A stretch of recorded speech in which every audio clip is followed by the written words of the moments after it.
I was just thinking, I'm a dancer, and I'm finding myself out here for the next 3 minutes. I'm going to be speaking.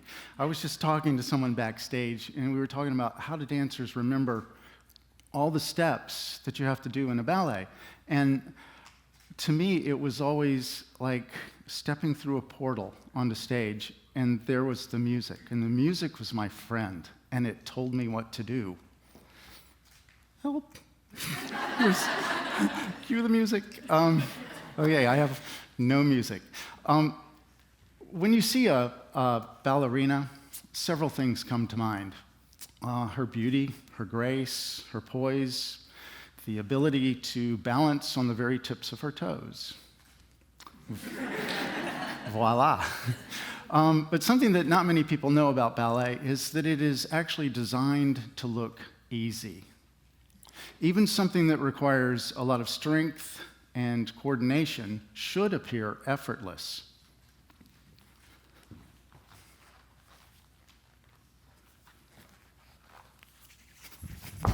And try that again, Katie. It's a little bit slippery.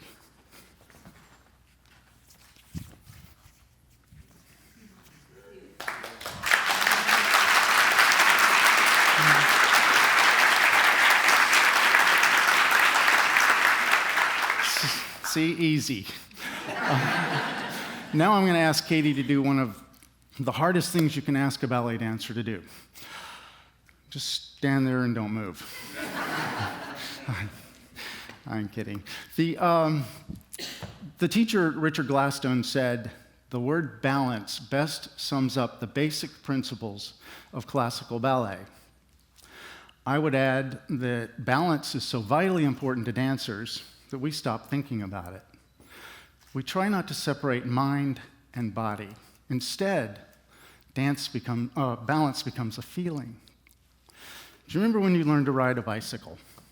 Most people learn to ride a bicycle at a very young age, and the saying goes, you never forget how. Well, the reason for that, I think, is no one can teach you to ride a bike. You teach yourself. People can help you, but basically it's you that finds that balance point. And when you do, it is so exhilarating that it becomes a part of you. Ballet, to me, was full of those exhilarating moments.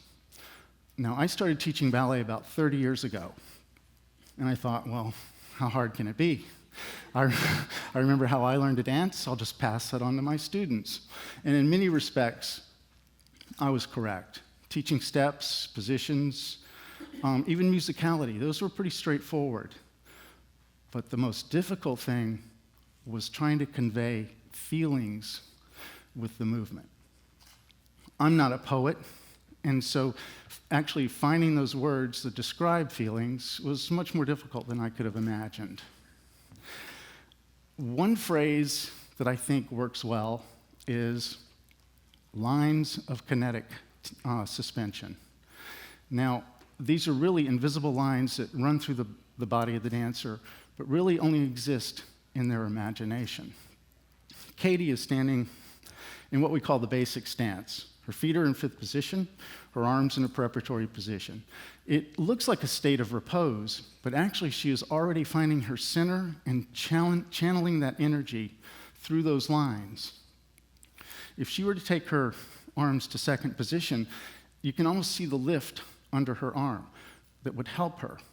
And it looks natural and easy, but it's a little more complicated than that. Think of the arm being divided into 3 parts: shoulder, elbow, wrist, and hand. So the shoulder is down and back. And working in opposition to that is the elbow. It lifts, it rotates up, but it can't take the shoulders. So they stay there. Then the hand and wrist rotate forward and up, but it can't take the elbow. So let it collapse and recover. Yeah, that was the basic stance of a plucked chicken. The other thing about the arms is dancers think of their arms coming out of their back, not their shoulders or their chest. So when Katie takes her arms in first position, she's making a circle that she is actually inside of.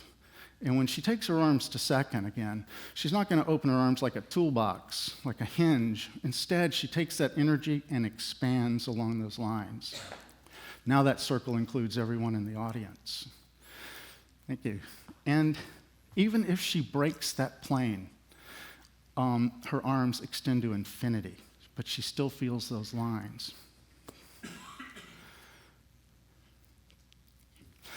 I have to say something about the point shoes, because I get asked this question all the time. Why do the girls go all the way up on the tips of their toes? Well, there's really a bunch of reasons for that. But one of the biggest reasons, it makes their line perfect. Standing next to a ballerina, I look like I'm standing in mud. Very red mud, but it's still mud. And do it again. So when she goes, her line is perfect, and she appears magic. That's why the guys stand in the back. Now, if two people work together, we actually connect those lines. I can feel the line coming through her back, across my arm, and through here. Even if she flips into another direction, I can feel those lines and help her with her balance. But obviously, dance is about more than just feelings. It takes years of dedicated practice. And an interesting thing happened one day at my studio. A father brought in a chart that he had ripped out of a health and fitness magazine. On this chart, across the top, were the 7 components of fitness.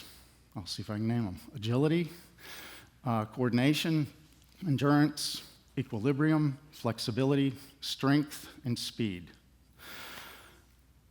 Then down the side of the page, it had every sport you could think of. And next to the sports, some of the more difficult ones had like 3 or 4 checks. These were the components that you needed to excel in order to be good at that sport.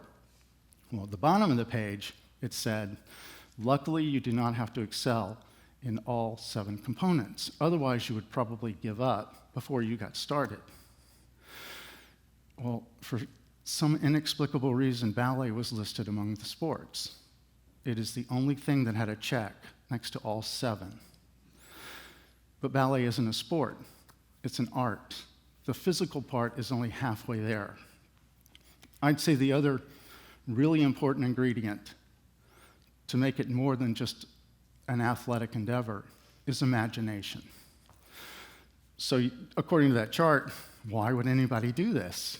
Well, one main reason that I can think is that dance is a language. Just like music, it is a meta language.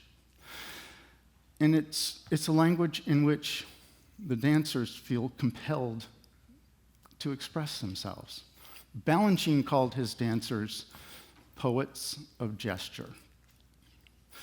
Now, in order to really tell you why dancers have such a passion for their art, I'm going to rely on the words of someone that I can feel will express it much better than me. E.E. Cummings wrote a piece called A Poet's Advice. And in this piece, he described the difficulties that you will entail if you wish to become a poet. He states, whenever you think or you know or you believe, you're being a lot of other people. But the moment you feel, you are being nobody but yourself. And to be nobody but yourself in a world which is doing its best to make you and everybody else means having to fight the hardest battle that anyone can fight. He concludes with this beautiful 3-line poem. Does this sound dismal? It isn't. It's the most wonderful life on earth, or so I feel.